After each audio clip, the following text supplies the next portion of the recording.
Pleased to yield 3 minutes to the gentleman from Texas, Mr. Roy, one of the moving forces behind this bill. The gentleman is recognized. I thank the gentleman from California. We're here today because of the abject failure of the administration to do its fundamental duty to protect the United States. We have a wide open border, empowering cartels, empowering China to the detriment of the American citizens and to the migrants that seek to come here, supposedly in the name of compassion. But that is in the false name of compassion. Dead migrants lying along the Rio Grande and in ranches in South Texas. The extent to which migrants suffer in the Texas heat, 53 dying in a tractor trailer last summer in San Antonio. Thousands being sold into the sex trafficking trade, being used as crass political pawns by a party devoid of anything substantive to take this country forward. But Republicans are standing up strongly to make sure that this country will stand for the rule of law that sets our country apart around the globe and attracts so many to want to come here. Border Patrol right now apprehended over 10,000 migrants on both Monday and 11,000 Tuesday, the highest single-day totals ever recorded. 26,000 gotaways, 660,000 migrants waiting in Mexico.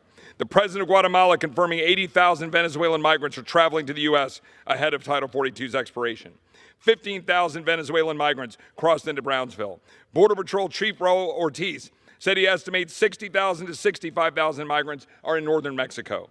I got a text from a local law enforcement yesterday saying, quote, "We are almost at Broken Arrow. Every sector is near 150% capacity. DHS is calling for border agents from other north and coast sectors to help the southern border."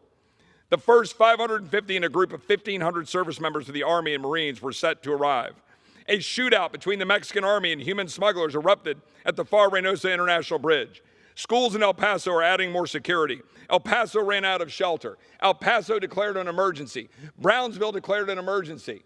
Laredo declared an emergency. San Antonio is preparing. Their migrant shelters are expressing concerns over being overwhelmed. Even our nation's capital is being overwhelmed. And now the New York City mayor, a sanctuary city, criticizing busing, is busing migrants outside of New York City out to the suburbs because my Democratic colleagues and the Democratic administration and Democratic leaders in so-called sanctuary cities don't give a whit about migrants. It's about political power. And they are costing lives. They are endangering Americans. They are causing children to die from fentanyl poisoning, and they know it. And that is what is so pathetic and sad. But Republicans offer legislation today that would force this administration to do the job it refuses to do. By ending the magnet, by stopping the releases, by forcing us to do the job we're supposed to do to protect unaccompanied children from being on the top of train cars, being subjected to the abuses of cartels, holding families together while we adjudicate claims of asylum, and yes, provide for a path for asylum while making sure we don't create a magnet for the abuse of migrants in the false name of compassion. Republicans are leading. We are doing the job that the president refuses to do. The American people know it. They're going to see it. And my Democratic colleagues are going to suffer the consequences for this abject failure. I yield back. Hey, before you click on the next video, if y'all could do me a big favor and hit that like button. The algorithm loves it, and so do I, because it helps promote these videos and get the message out about what our government has been doing. Don't forget to hit that subscribe button and turn on your notifications, because every time I put out a video, you want to know about it, right? Thanks again, and have a good one. See you on the next one. Peace.